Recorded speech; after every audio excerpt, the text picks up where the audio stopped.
जय हिंद साथियों, आप सभी का दिव्य विद्या मंदिर चैनल पर हार्दिक स्वागत है। आज हम आपके लिए लेकर आए हैं वीडियो भाषा। इसे हम कई भागों में पढ़ाएंगे। तो आज का जो टॉपिक है विश्व की भाषाएं। अब जैसे कुछ प्रश्न हमने श्यामपट्ट पे लिखा है, आपको इसका जवाब ढूंढना है। पहला प्रश्न है, हिंदी है, 4 ऑप्शन है, अश्लिष्ट, प्रश्लिष्ट, श्लिष्ट, सभी। इसमें से एक ऑप्शन सही है, आपको इसका जवाब देना है। इसी तरह से आयोग में प्रश्न पूछे जाते हैं और पूछे गए हैं। दूसरा प्रश्न है, भारत में कुल कितने भाषा परिवार हैं? तो ये दूसरा प्रश्न है, 3, 4, 5 और 6। आपको बताना है कि भारत में कुल कितने भाषा परिवार हैं। इसी तरह से एक प्रश्न है, आकृतिमूलक वर्गीकरण है। आकृतिमूलक वर्गीकरण है। अब इस आकृतिमूलक वर्गीकरण किसने किया है? आपको बताना है। ग्रियर्सन, अस्कोली, ब्रैडले और श्लेगल, ये 4 विद्वान हैं। इनमें से एक विद्वान ने आकृतिमूलक वर्गीकरण किया है, उस विद्वान का नाम बताना है। चौथा प्रश्न हम लेकर आए हैं, पारिवारिक वर्गीकरण को कुल कितने भौगोलिक भूखंडों में बांटा गया है? इसका ऑप्शन है 18, 13, 4 और 10। तो आपको इन प्रश्नों का जवाब बताना है। ऐसे ही प्रश्न आयोग में पूछे जाते हैं और ये प्रश्न यूपी टेट में भी पूछे जा सकते हैं, सी टेट में भी पूछे जा सकते हैं। भाषा संबंधी प्रश्न टीजीटी, पीजीटी और हायर एग्जामिनेशन में भी ऐसे प्रश्न पूछे जाते हैं। अब इसका ये भाषा से संबंधित प्रश्न है। मित्रों, हर परीक्षा में कम से कम 3 या 4 प्रश्न भाषा से बनते हैं और ऐसे ही दमदार प्रश्न बनते हैं। तो आइए हम इन प्रश्नों का पता लगाते हैं।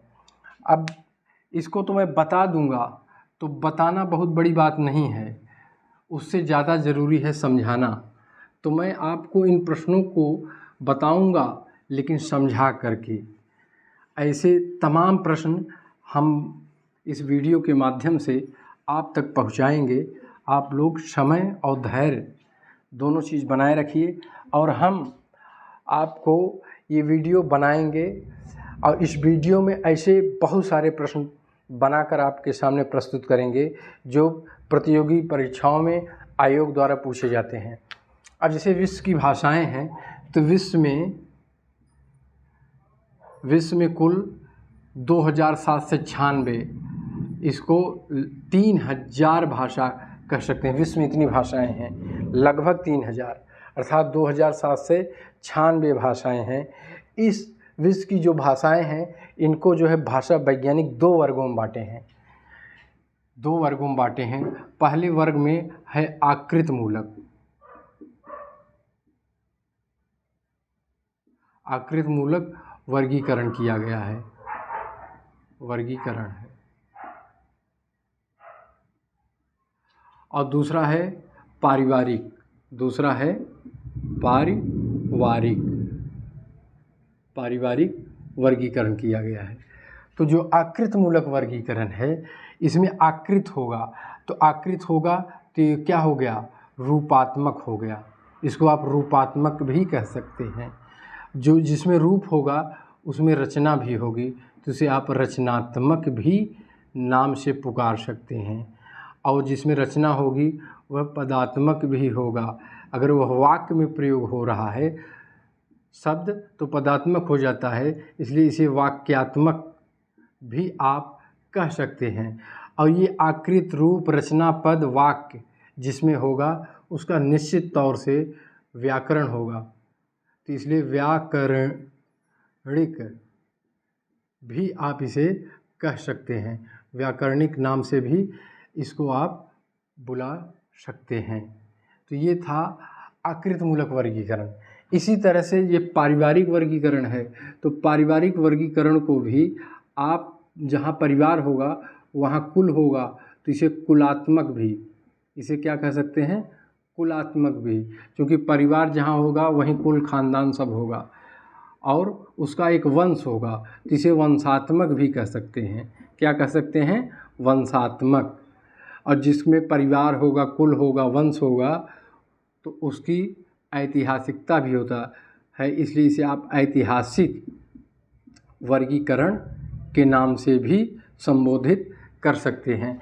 तो ये जानते रहिए आकृतिमूलक वर्गीकरण के ये सारे नाम हैं और पारिवारिक वर्गीकरण के ये सारे नाम हैं।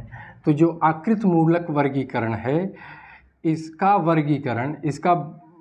वर्गीकरण एक विद्वान थे, उनका नाम था प्रोफेसर स्लेगल। ये परीक्षा में पूछा गया प्रश्न है कि आकृतिमूलक वर्गीकरण को किस विद्वान ने वर्गीकृत किया, तो उनका नाम है प्रोफेसर स्लेगल। ये प्रोफेसर स्लेगल ने आकृतिमूलक वर्गीकरण को ये दो भागों में बांटते हैं। एक है अयोगात्मक। क्या है? अयोगात्मक। अब देखिए अयोगात्मक को समझने के लिए थोड़ा आप समझ लीजिए, इसमें दो शब्द आएगा, एक आएगा प्रकृति और एक आएगा प्रत्यय। तो जो प्रकृति है वह मूल शब्द है। क्या है? मूल शब्द है। और जो प्रत्यय है वह शब्द का अंश है, शब्दांश है। अर्थात मूल शब्द में जब शब्दांश जुड़ता है, उसका योग होता है, तो उसे कहेंगे योगात्मक। योगात्मक कहेंगे। और जिसमें प्रकृति और प्रत्यय का योग अर्थात संयोग मिलन नहीं होता, उसे हम क्या कहते हैं? अयोगात्मक भाषा। तो बहुत सारी भाषाएं ऐसी हैं जिसमें न संधि होता है, न समास होता है, न प्रत्यय लगता है, न उपसर्ग। यहाँ प्रत्यय का मतलब है कि शब्द के आगे जो जुड़ जाए वो उपसर्ग होगा, शब्द के पीछे जुड़ जाए प्रत्यय होगा। हिंदी में अब है, लेकिन यहाँ प्रत्यय का मतलब उपसर्ग से भी है, प्रत्यय से भी है, संधि से भी है और समास से भी है। तो माने मूल शब्द का प्रत्यय माने शब्दांश से जब योग नहीं होता तो उसे हम कहते हैं अयोगात्मक। इसमें आपका चीनी आएगा, चीनी भाषा परिवार, तिब्बती भाषा परिवार, उसके बाद वर्मी है जो बर्मा में बोला जाता है, बर्मी म्यांमार उसे अब कहते हैं, और एक है सुदानी।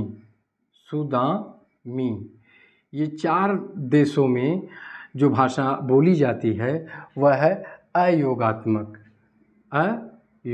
फिर योगात्मक को देखते हैं जिसमें प्रकृति और प्रत्यय का योग होता है। इसको हम 3 वर्गों में बांट करके इसका अध्ययन करते हैं। तो पहला वर्ग है श्लिष्ट। क्या है? श्लिष्ट। और दूसरा है अश्लिष्ट। और तीसरा है प्रश्लिष्ट। अब देखिए श्लिष्ट, अश्लिष्ट और प्रश्लिष्ट को हम योगात्मक माने जिसमें प्रकृति और प्रत्यय का योग होता है। तो श्लिष्ट इसे आप गौर करिएगा। अश्लिष्ट का मतलब होता है कि प्रत्यय प्रधान भाषा, जिसमें प्रत्यय मूल शब्द के आगे भी लग जाए, पीछे भी लग जाए, बीच में भी लग जाए और यहाँ तक कि आगे पीछे बीच में हर जगह लग जाए, तो उसको हम कहते हैं अश्लिष्ट। और प्रश्लिष्ट का मतलब होता है, प्रश्लिष्ट में इसे समास बहुला है, माने शब्द और शब्द या शब्दांश और शब्दांश मिलते हैं, मूल शब्द और शब्दांश मिलते हैं। श्लिष्ट में क्या होता है? इसमें जो है भाषा इस मूल शब्द में अर्थात प्रकृति में ये जो प्रत्यय है यह उपसर्ग के रूप में और प्रत्यय के रूप में आगे और पीछे लगता है, इसलिए इसे श्लिष्ट कहते हैं। अब देखिए श्लिष्ट को भी हम 2 वर्गों में बांटते हैं। इसको भी हम कितने वर्गों में बांटते हैं? 2। एक है बहिर्मुखी। क्या है? बहिर्मुखी। दूसरा है अंतर्मुखी।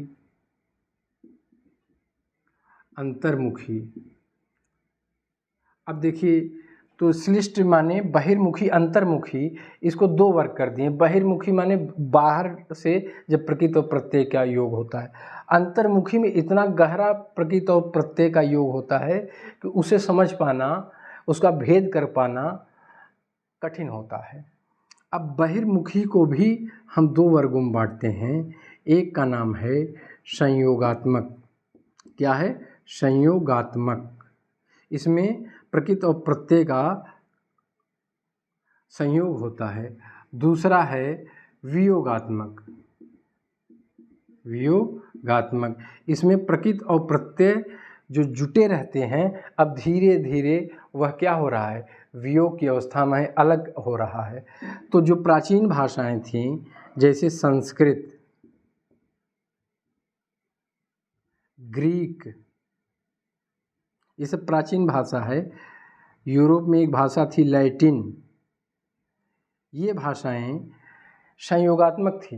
ये प्राचीन भाषाएं हैं और ये संयोगात्मक थी, मतलब इसमें प्रकृत और प्रत्यय का योग हुआ था।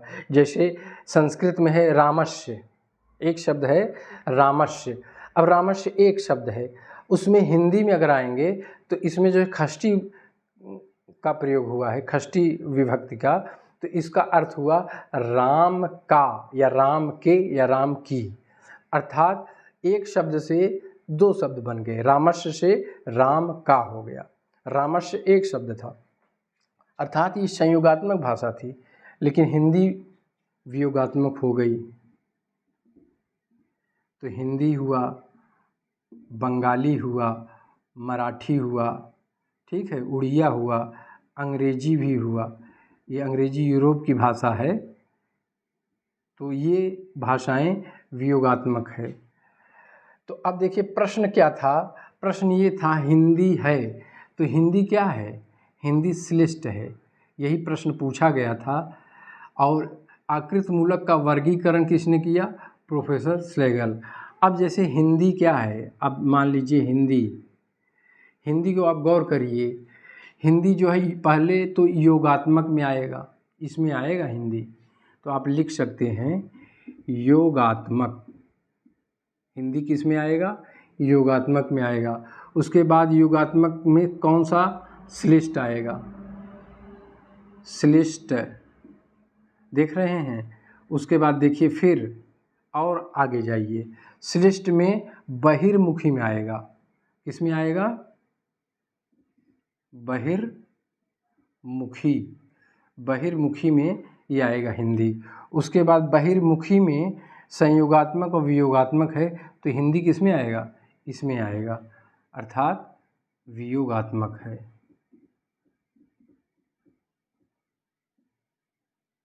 ये वियोगात्मक है। इस तरह से परीक्षा में प्रश्न पूछे जाते हैं। आप लोग इसका स्क्रीनशॉट ले लीजिए, फिर मैं मिटाकर आगे पढ़ाता हूँ। पारिवारिक वर्गीकरण।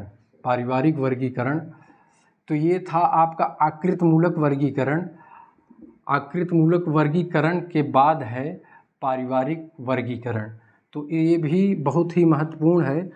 अब इसमें जो है, जैसे आकृत माने रूप, रचना, व्याकरण, पद, वाक्य के आधार पर आकृत मूलक वर्गीकरण किया गया था। तो इसमें जो है पारिवारिक में भौगोलिक खंड, भूखंड के आधार पर, तो भौगोलिक जो भूखंड हैं वो 4 हैं। कितने हैं? 4 हैं। जैसे आप अगर मैं नक्शा बनाऊं, अगर मान लीजिए ये पृथ्वी है, ये उत्तरी ध्रुव है, ये दक्षिणी ध्रुव है, ये आपका ऑस्ट्रेलिया है, ये आपका समझ लीजिए क्या है, ये एशिया है, और ये एशिया जो है ऐसे है, और ये यूरोप है, और इसके नीचे जो है अफ्रीका है, और यहाँ जो है उत्तरी अमेरिका है, और यहाँ दक्षिणी ये अमेरिका है, ये दक्षिणी अमेरिका है। अब देखिए यहाँ यही भारत है, मान लीजिए ये भारत है, तो यहाँ जो सागर है उसका नाम है हिंद महासागर, यहाँ जो सागर है उसका नाम है अटलांटिक, और ये वाला सागर इसका नाम है प्रशांत महासागर। इसका क्या नाम है? प्रशांत महासागर। अब भौगोलिक पारिवारिक वर्गीकरण 4 भौगोलिक भूखंडों में हुआ है। तो पहला भौगोलिक भूखंड यही है, इसका नाम है यूरेशिया। यूरेशिया माने यूरोप और एशिया को मिला करके इसका नामकरण किया गया है यूरेशिया। दूसरा है अफ्रीका। क्या है? अफ्रीका। तीसरा है अमेरिका। अमेरिका। और चौथा है प्रशांत महासागरी, प्रशांत महासागरी भूखंड। ये सब क्या हैं? ये सब भूखंड हैं, ये भूखंड हैं। तो ये 4 भूखंडों में ये बांटा गया है। यूरेशिया है, अफ्रीका है, अमेरिका है और इसके बाद आता है प्रशांत महासागरी भूखंड। अब देखिए यूरेशिया में, ये तो 4 था भौगोलिक। यूरेशिया में कुल 10 भाषा परिवार है। कितना है? 10। अफ्रीका में 3 है, अमेरिका में 1 है और प्रशांत महासागरी भूखंड में 4 है। कितना है? 4। प्रशांत महासागरी भूखंड में ये देखिए 4 भाषा परिवार है। अब इसको अगर हम जोड़ेंगे तो कुल कितने भाषा परिवार हो रहे हैं? 10, 3, 13, 1, 14, 4, 18 भाषा परिवार। तो ये 18 भाषा परिवार ये 4 भौगोलिक भूखंडों से ये 18 भाषा परिवार ये पारिवारिक वर्गीकरण के अंतर्गत आता है। लेकिन इसमें 2 विद्वान थे। एक का नाम था हुम्बोल्ट और दूसरे का नाम है भोलानाथ तिवारी। ये 2 विद्वान अपना मत थोड़ा भिन्न देते हैं। किससे भिन्न देते हैं? ये 18 भाषा परिवार की जगह ये मात्र 13 भाषा परिवार मानते हैं। 13 भाषा परिवार।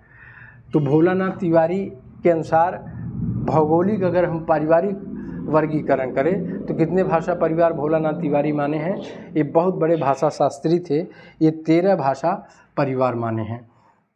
अब देखिए एक प्रश्न हम ये पूछे थे, हमारा प्रश्न ये था कि भारत में कुल कितने भाषा परिवार हैं। हमारा प्रश्न जो था वो ये था कि भारत में कुल कितने भाषा परिवार हैं। तो भारत में देखिए, भारत में कुल 5 भाषा परिवार हैं। कितने हैं? 5 भारत में। पहला है भारोपी, दूसरा है द्राविड़, तीसरा है चीनी, चौथा है बोरुशस्की। ये देखिए, ये भारोपी, द्राविड़, चीनी, ये जितने भी भाषा परिवार हैं, ये देख रहे हैं, ये इसके अंतर्गत है। इसके अंतर्गत यूरेशिया भूखंड में 10 भाषा परिवार है। उसमें से भारोपी, द्राविड़, चीनी और बोरुशस्की जो भाषा परिवार है ये आपका यूरेशिया भूखंड में आएगा। एक भाषा परिवार इससे भी भारत में है, जो भाषा बोलते हैं भारत में, वो है दक्षिण पूर्व एशिया भूखंड। दक्षिण पूर्व एशिया भूखंड, इसे आप कहते हैं ऑस्ट्रो एशियाटिक। इसे आप क्या कहते हैं? Austro Asiatic. माने 4 भाषा परिवार तो यूरेशिया, माने सबसे बड़ा भाषा परिवार आपका यूरोप और एशिया भूखंड से है। और उसमें जो है इस समय सबसे यूरेशिया में जो 10 भाषा परिवार है उसमें सबसे बड़ा भाषा परिवार ये भारोपी है। इसको हम और नामों से जानते हैं, जैसे इंडो जर्मनिक इस नाम से भी जानते हैं। और उसके बाद इंडो केल्टिक इस नाम से भी हम जानते हैं। और तीसरा है भारत हित्ती भाषा परिवार। ये समझ लीजिए, भारोपी भाषा परिवार को इस 3 नामों से भी जाना जाता है। किसको? भारोपी भाषा परिवार को। तो देखिए, भारोपी भाषा परिवार को हम दो वर्गों में बांटते हैं। एक का नाम है शतम और एक का नाम है केंतुम। शतम और केंतुम, इस दोनों का अर्थ होता है 100। इन दोनों का क्या अर्थ होता है? शतम, ये शतम जो है अवेस्ता एक ग्रंथ है। अवेस्ता में 100 को शतम कहा जाता है। और लैटिन में, एक यूरोपीय भाषा है लैटिन, उसमें जो है 100 को केंतुम कहा जाता है। 100 को केंतुम कहा जाता है। अब देखिए, जो एक केंतुम है और शतम, ये दो वर्ग किए गए हैं और दोनों वर्गों में कुल मिला के 10 शाखाएं हैं।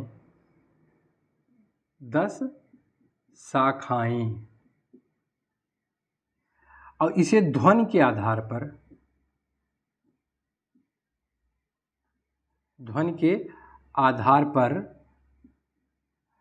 इसका दो वर्ग किया गया है। एक है शतम और एक है केंतुम। अब देखिए केंतुम में, अब देखिए, एक है जर्मनिक। क्या है? जर्मनिक। उसके बाद है केल्टिक।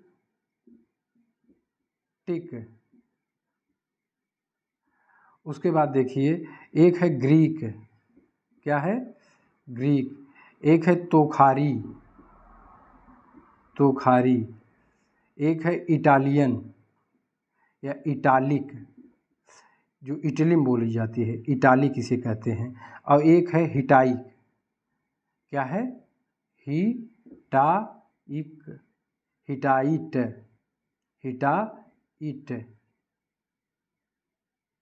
इसे हिटाइट है। तो ये देखिए 1 2 3 4 5 और 6 ये केंतुम में है। और उसके बाद शतक में चूँकि 10 शाखाएं हैं तो 6 इधर हो गया और 4 इसमें है। पहला है आर्मीनी, दूसरा है अल्बानी, देख रहे हैं, अल्बानी। उसके बाद तीसरा है बाल्टो स्लाविक। और उसके बाद चौथा है भारत ईरानी।